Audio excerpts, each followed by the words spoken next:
4 बच्चे का बाप हो और चाहे लंगड़ा हो, चाहे लूला हो, चाहे कैसा भी हो, मैं उसको खुद कमा के खिला सकती हूँ। मेरे पास इतना धन दौलत है और मैं उसको घर जमाई बनाऊंगी। अगर कोई मेरे से बात करना चाहता है, कमेंट कीजिए नंबर। હવે તમે 7 જન્મ ફરશો ને તો પણ સાહેબ તમે આવી વહુ તો નહીં જ મળે ભાઈ। તમારી ઘરે ગંગા આવી તો હવે એ ગંગામાં નાઈ લેજો ભાઈ। પછી એમ ન કહેતા કે અમે તો કોરા નીકળી ગયા ભાઈ।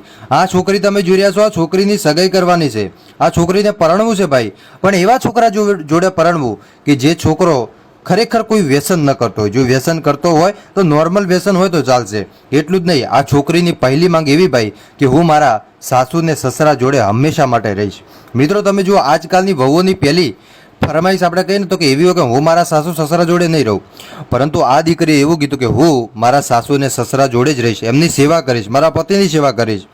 પરંતુ ક્યાંક ને ક્યાંક બેને એવું પણ કીધું કે જો કદાચ મારા પતિને કંઈ તકલીફ હશે, ભલે એક છોકરાનો બાપ હોય કે 4 છોકરાનો બાપ હોય, મારે ચાલશે ભાઈ, ગમે તે હોય, પણ મને દુઃખ ન આપે ભાઈ। બસ આ બેને એવું કીધું। અને કુંવારો હશે તો સૌથી બેસ્ટ ભાઈ, બસ મારે તો એ ભગવાન મળી ગયા એમ આ બેન કહે છે ભાઈ, કે કુંવારો હોય તો બીજું મારે કાંઈ જોતું જ નથી।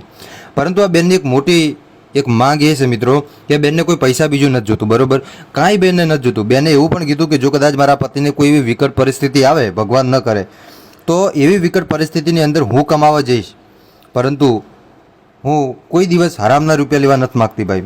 તો આને સાહેબ વહુ કહેવાય। શું કહેવાય આને? વહુ કહેવાય ને। હું તો કહું પરણી જ લેવાય મારા ભાઈઓ।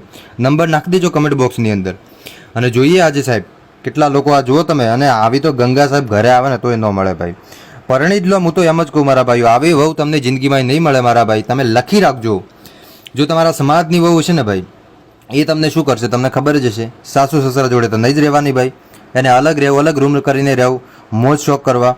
પણ આ વહુ અલગ મિત્રો, સાસુ સસરા જોડે રહેશે, સાસુ સસરાની સેવા કરશે, પતિ જોડે બી રહેશે ભાઈ। તમે જુઓ, એક ફેમિલીમાં રહેવાવાળી વહુ આને કહેવાય ભાઈ। ખરેખર દિલથી આપણે આ બેનને સલામ કરીએ। બસ આજ માટે આપણે આટલું જ રાખીએ।